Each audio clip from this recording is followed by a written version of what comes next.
You're listening to the Dear Baseball Gods podcast. I'm Dan Blewett, and on this show, you'll learn advanced concepts in baseball, explained simply. I'm here to guide you on your baseball journey and help you paddle through what's now an ocean of misinformation, guruism, and overly technical diamond babble. Welcome back. This is the Dear Baseball Gods podcast. I'm Dan Blewett. On today's show, we're going to talk about pitching with runners on third base. So we'll cover all three situations. Runner on third, no one out. Second and third, bases loaded. In our second segment, we'll talk about bouncing back after a bad start. And lastly, we'll talk about, does a slider hurt a young pitcher's arm? Because there's some weird myth about this. I'm not really sure where it comes from. So first, let's talk about pitching with runners on third base, because this is, I think, tough. It's something that you learn. There's different approaches to all three different situations. First off, let's talk about the bases loaded. Number one, the bases loaded is scary. Obviously, this changes with the different out base or the out situations. So if there's no one out, one out, two outs, different. However, I'm just going to talk generally because I don't want to talk about every possible out scenario for each of these three. It's just going to get overwhelming. So number one, when you have the bases loaded, the biggest thing you have to do is suck it up and throw a pitch essentially down the middle of the plate on the first pitch. Now, this is scary because obviously you know that if the guy bangs into the gap, 3 runs are coming home and your day is maybe over. Who knows? But the only way you get out of a bases loaded jam is by getting ahead of the hitter. That's literally the only way you get out of it. If you fall behind 1-0, now the hitter is very certain a fastball is coming because he knows you don't want to get it. He knows you don't want to get to 2-0. So he figures you're probably going to take your chances 1-0 if you missed on the first pitch. So he's just like, this is great. I'm ahead the count. It's bases loaded. He's got nowhere to put me. If he walks me, he's behind. Now I'm very sure I'm going to get a fastball and I'm going to smash it. And now, of course, if you fall behind again, now you're 2-0. That scenario is even more real. And of course for 3-0 and 3-1.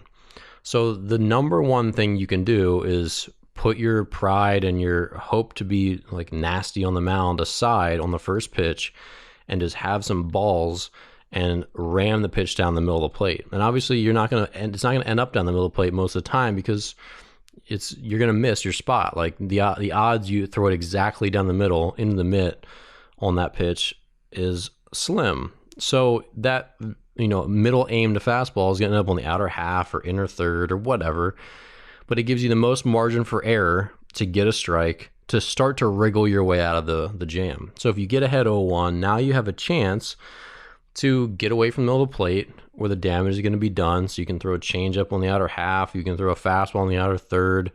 You can start to move the ball away from the middle of the plate and force this hitter to put the ball in play because now a ground ball might be double play and end the inning, right? So the real linchpin of the bases loaded situation is getting ahead. It's the absolute biggest thing you can do.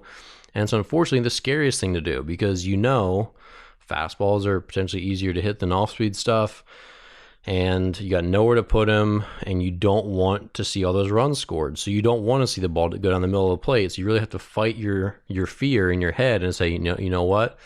Aiming for the middle right here is good because it's going to give me the best chance to have margin for error, to get a strike, to get ahead, and then I can start to do my stuff. So really once you get that first pitch out of the way, and especially if you get a strike, now you can start to take a deep breath and start to dig your way out. But until you get ahead, you really don't have a good chance of digging your way out of the bases loaded situation. So it just comes down to, and I did this many, many times where I'm out there and I'm like, please don't hit this. Here it comes. Deep breath and boom. And I just ram a fastball in there and hope for the best. Because ultimately you can only hope for the best on every pitch that leaves your hand. And it's just scarier hoping for the best of the bases loaded.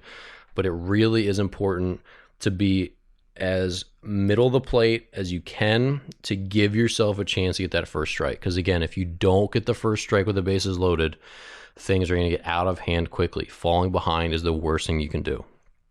Okay, so second and third, now you have a base open. So having a base open means the following. You have a place to put this runner or this hitter. So walking him does not necessarily hurt you. Also, with 1 out, second and third is actually a pretty good time to accidentally walk somebody. So if you have second and third 1 out, if you walk him, a ground ball, we can either bring the infield in, get the out of the plate, or we can bring the corners in, send the middle infield back, get the double play if it's hit up the middle. So if you walk the guy with second and third, you have a chance to get a double play that ends the inning with one out. So that's one factor to consider. With no one out, that's not true, but you still have the effect of, if you walk the guy by accident, he's not going to force in a run, right? So that being said, the way you pitch to this guy is going to be different. When you have a base open, you don't have to go in, you don't have to give in to everyone. And so basically what happens is all the typical pitch schemes and locations will shift a row back, the way I'd say it. So basically we would say, all right, 0-0, or if you're falling behind, you're going middle. If you're even counts, you're going to halves. If you're ahead, you go to thirds of the plate. If you're 0-2, you're going to bounce an off-speed pitch, or you're going to go black of the plate. If you have a bases open, or a base open situation like second and third, or runner on third only, now you're going to move a row back. So if you're behind the count, you don't go back down the middle. You might stay on the outer half or outer third. If your first pitch of the bat, instead of going down the middle, you might go immediately to the outer half or outer third. So you're basically treating every pitch as if it's a 0-1 pitch or a 1-2 pitch until you get to 2 strikes in general. And once you get to 2 strikes in general, you're probably going to treat every pitch like an 0-2 pitch, because you can try to throw him your nastiest stuff that's going to start in the zone, break out of the zone, knowing that if he doesn't chase after it, then he walks to first base, no harm done. If he does chase after it, he's going to be out. So it gives you that zero-sum outcome where it's like, all right, first pitch, outer third, boom, got strike one. All right, we're 0-1, so now I'm going to throw him 2 sliders away on the outer third. If he swings at one of the 2, I'm in good shape. Boom, it's 1-2. He did it. So now I'm 1-2. I've got 3 chances to punch him out. How do I punch him out with one of these next 3 pitches before I walk him? So it could be a high fastball slightly above the zone. It could be curveball breaking down where it bounces on the point of the plate. It could be a changeup that starts on the outer third, breaks away, whatever it is. You're throwing stuff that starts a strike, ends a ball, the zero-sum outcome pitch, and that's pretty much what you're looking for. And by zero-sum outcome, it means it's either a swing and a miss or it's a ball. Like if he swings at it, he can't possibly hit it. If he takes it, it's certainly going to be a ball. That's the kind of the goal for 0-2 pitches. And when you have a base open, you might throw the 0-2 quote unquote pitch on 1-2, on 2-2, on even 3-2, depending on the situation. So with a runner on third, most of these same rules are going to apply. You don't have to give in to him in any sense. Like you have a lot less dire situation. You could potentially walk 2 guys by accident before any run is going to get pushed in, right? So there's not a whole lot that changes with a runner on third, but I'd say it's an easier situation, obviously, because a single won't plate 2, it'll only plate 1, and you still can set up the double play by accidentally walking a guy. So if it's first and third, ground ball to the middle infield, if you want out, it's going to be that 6-4-3 double play and end your inning. So again, you don't have to be worried so much. And that just allows you to pitch a little bit backwards. So if you're 2-0, maybe you throw him a slider instead of a fastball, because you don't have to catch up in the count. It doesn't matter. You can walk him. It might be 3-1. You still throw him a changeup. Even 3-0 sometimes, if it's a really dire situation, you might be careful and throw him a changeup or whatever your highest percentage for a strike secondary pitch is. So those situations, understanding what a base open does to your pitch selection is one of the fundamental things that most amateur pitchers don't understand. They keep following the same rules as if it's a normal situation where when you fall behind the count, you try to catch up in the count by throwing a higher percentage pitch over more of the way of the plate, which is typically your fastball. That scenario doesn't apply when you're in a base open situation where you're trying to prevent a runner scoring from third base. So, or if you even just had a double guy on second base, there's still a base open. So in situations like that, you're not trying to walk anyone. You're just saying, I'm going to throw everything to you that's going to be super difficult to hit. So you're not getting anything in the center third of the plate. You're going to get breaking balls when you expect fastballs, or my fastball is super good, so you're just going to get fastballs even when you expect them, but they're going to be on the edges of the plate, and good luck hitting them. That's pretty much the mindset when you have a base open, as compared to other situations, again, where when you fall behind, I got to catch up, so here comes a fastball.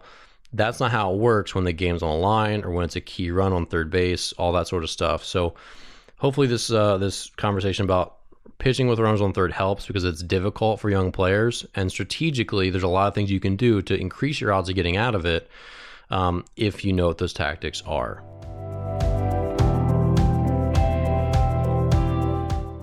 All right, in today's 90-second mindset, let's talk about bouncing back after a bad start.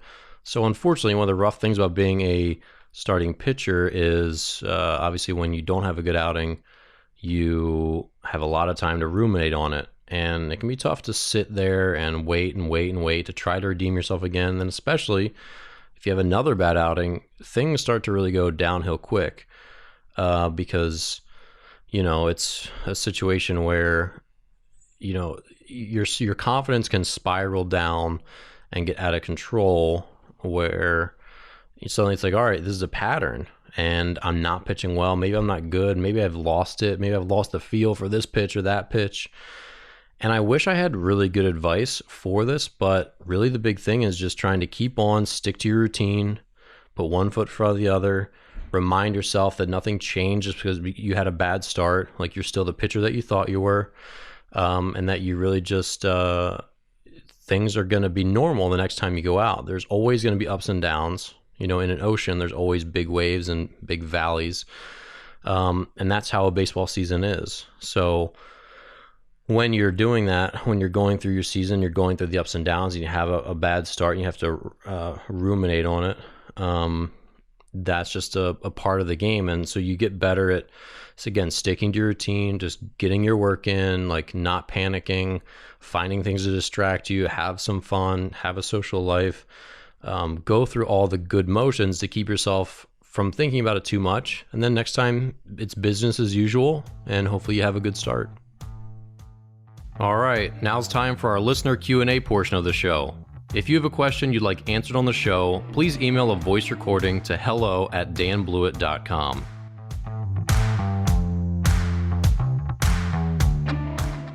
Lastly, does a slider hurt a young pitcher's arm? So this has been an old, I guess just a wives' tale, because we teach kids curveballs, right? That's like the first breaking ball that most young players will learn. But yet, for some reason, there's a stigma that a slider hurts your arm. There's not really a big difference anatomically in the way you throw the two. And it's just one of those things where you're on the opposite side of the ball, where you're essentially supinating both pitches, a curveball or a slider. But it's not a situation where there's a significant difference on the arm. Like, you're both essentially exposing the elbow to a little more stress, but then again, neither stress is exceeding that of the fastball. So the fastball is the most stressful pitch, and that's simply because velocity is tied to it. So the ASMI has been, they've proven this. But at the same time, we know that kids that throw a breaking ball more often, they report more pain than kids that don't. So, but as far as one pitch or the other, there isn't really a big difference between the slider and the curveball. I mean, it's a negligible thing where essentially if you're going to throw a breaking ball, so be it. Neither of your breaking balls are more stressful than a fastball. And really it's just coming down to which one suits you better. So it's not good to pick a pitch based on, oh, I'm afraid this one will hurt my arm, or this one. You should pick the breaking ball that's best for you. So if you have a lower arm slot, a slider is going to be better. If you have a higher arm slot, a curveball is going to be better, but some players just spin a curveball better than a slider. Some players spin a slider better than a curveball. And if you look around, most players learn a curveball, but yet more pitchers throw a slider in college and pro ball than they do a curveball. So it says that, hey, the way kids are taught curveballs don't end up producing into college quality curveballs as well, because a lot of kids are getting converted into slider throwers in college. So there's something there where the way we're teaching young players, or they're just saying, I tried this pitch for 5 years and it's apparently not as good as it needs to be, so my college coach is going to teach me a new one, a slider. So as far as sliders, they don't hurt a youth player's arm any more than any other pitch. That's just a myth. But really just the thing is this the right pitch for me? Does it fit my repertoire? Does it fit my arm slot? Can I spin it well? Can I be good at it? If so, go ahead and learn it. Don't over rely on it. I think youth pitchers in general should throw a breaking ball 15% of the time, and spend more of their time throwing their fastball, learning to command it, and throwing their changeup. But anyway, a slider doesn't put more stress on the arm, so if that's your pick, then go for it. Well, that's it for today's episode of Dear Baseball Gods. If you enjoy the show and would like to support me while improving your baseball IQ, buy one of my books or enroll today in an online pitching course. Sign up for any of my courses through the links in the show notes and save 20% with code BASEBALLGODS just for being a listener. My online courses walk you through pitching mechanics, strategy, learning new pitches, and mental skills training. They're start to finish an amazing solution for pitchers, parents, and coaches who want step-by-step instruction. Pitching Isn't Complicated, my first book, is a thorough pitching manual with strategy, pitch grips, mechanics, mindset, routines, and other high-level pitching concepts. Not sure what your son is in for if he falls in love with the game? Dear Baseball Gods, the book, is my memoir, a story of growing up in the game, persevering through injuries and setbacks, and struggling with identity when I finally had to clean out my locker. Buy a copy today via the links in the show notes, available in paperback, Kindle, and audiobook if you just can't get enough of my voice. Be sure to subscribe to my weekly email list where you'll get updates on all my new videos and episodes. Nearly 4,000 people get my emails, and you should too. Sign up through the link in the show notes. Lastly, who do you know who can use some good advice? Please share this podcast with a friend, subscribe on iTunes, Spotify, or wherever you listen to podcasts, and subscribe to my YouTube channel where you'll find this podcast and hundreds of baseball instructional videos. As always, hustle and stay pious. I'm Dan Blewett, and I'll see you next time.